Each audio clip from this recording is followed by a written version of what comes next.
স্বাধীনতার আগের সন্ধ্যায় রবীন্দ্র সদনে তৈরি হয়েছিল এক অন্যরকম আবহ। বন্দে মাতারামের ১৫০ বছর পূর্তিকে সামনে রেখে বাংলার বিভিন্ন প্রান্তের শিল্পীরা একসঙ্গে কণ্ঠ মিলিয়েছিলেন দেশাত্মবোধের গানে। সঙ্গীত, নৃত্য আর আবৃত্তির পাশাপাশি অংশ নিয়েছিলেন রূপান্তরকামী, প্রতিবন্ধী এবং যৌন কর্মীদের সন্তানেরাও। বৈচিত্র্যের এই মঞ্চে শিল্পের মাধ্যমে উঠে এসেছিল ঐক্য, সম্মান আর স্বাধীনতার বার্তা।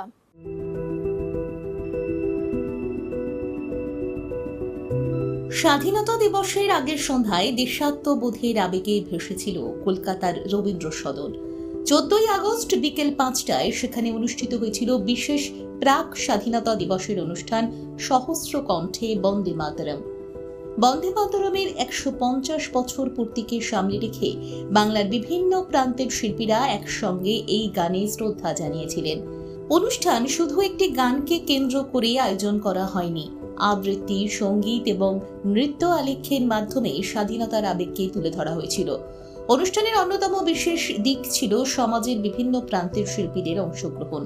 আমার একটাই বলার উদ্দেশ্য, সেটা হচ্ছে আজকে একটা এমন পবিত্র দিনে যেখানে আমরা সহস্র কণ্ঠে বন্দে মাতরম এবং আমাদের জাতীয় সঙ্গীতকে সম্মান জানাচ্ছি, সবসময় সম্মান জানাই, কিন্তু সহস্র কণ্ঠে এই কনসেপ্টটা আমাদের একান্তই পারফরমার্স অফ বেঙ্গল থেকে আমরা যারা এই অনুষ্ঠানটা করছি তাদের মস্তিষ্কে প্রসিত আমার ছোট ভাই ইন্দ্রনীলের মাথা থেকে বেরিয়েছিল। তারপরে আমার থেকে যারা সিনিয়র কলিগ আছেন, নন্দিনীদি, প্রবীর দা, সবাই মিলে এটাকে বাস্তবায়িত করছে আজকে। এবং আমার মনে হয় এই বছরের পরের বছর থেকে এরকম কনসেপ্ট আরও অনেক সংস্থা থেকে হবে। এবং আমাদের বন্দে মাতরম এবং জাতীয় সঙ্গীত আমাদের একটা মাথার মুকুটের মতো, এবং সেটাকে আমরা সব শ্রোতা বন্ধুদের, দর্শকদের সামনে যে প্রেজেন্ট করতে পারছি, এবং ওয়েল অর্গানাইজ একটা অনুষ্ঠান ফ্রম পারফরমার্স অফ বেঙ্গল।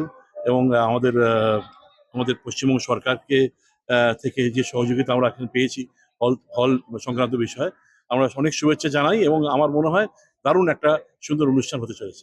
এটা খুবই অসাধারণ একটি আইডিয়া এবং ব্রেন চাইল্ড নন্দিনী ভট্টাচার্য এবং প্রবীর কুমার দাসের, সঙ্গীত শিল্পী দুজনেই, এবং নন্দিনী মেন্স কমিশনেরও চেয়ারপারসন খুব সম্ভবত এখানকার। ওরা অনেকদিন ধরেই কাজ করছে এবং আমার খুবই বন্ধু, ওরা অনেক পুরনো বন্ধু, বহু বছরে। যখন এই অর্গানাইজেশনটা ওরা করলো আমি দেখেছিলাম, কারণ 4th মের পর থেকে তো ব্যাঙের ছাতার মতো অনেক অর্গানাইজেশন হয়েছে এবং উল্টে যাচ্ছি, পাল্টি খাচ্ছেন, গিরগিটি হচ্ছেন, এরকম চলছে। দেখছি আমরা যারা চট করে পাল্টি খেতে পারি না, আমি দেখছি আমাদের মতো কিছু খুব মুষ্টিমেয় শিল্পী। এবং নন্দিনী, এইটাই আমার ভালো লাগে, ও সত্যি কথা বলতে পারে, ওর একটা গাটস আছে। এবং প্রবীরও ওর সাথে একসাথে কাজ যখন করছে সেই কাজটা অভিনব হবে, সেটা বলাই বাহুল্য। এবং ওরা যখন অর্গানাইজেশনটা করে সুন্দর করে কাজ করতে শুরু করলো, কিশোর কুমারের একটা দারুণ অনুষ্ঠান করলো, এবং সহস্রকণ্ঠে যখন বন্দে মাতরম এই অনুষ্ঠানটার কথা ভাবলো, আমাদের মধ্যে অনেক মানে আমাদের থেকে বয়সে ছোট শিল্পীরাও এখানে যোগদান করেছেন।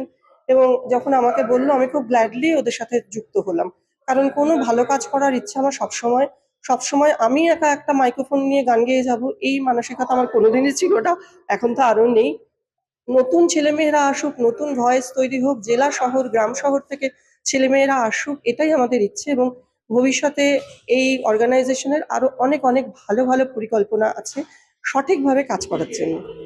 বন্দে মাতরমের ইতিহাসে এমন সমবেত পরিবেশনের আলাদা তাৎপর্য রয়েছে।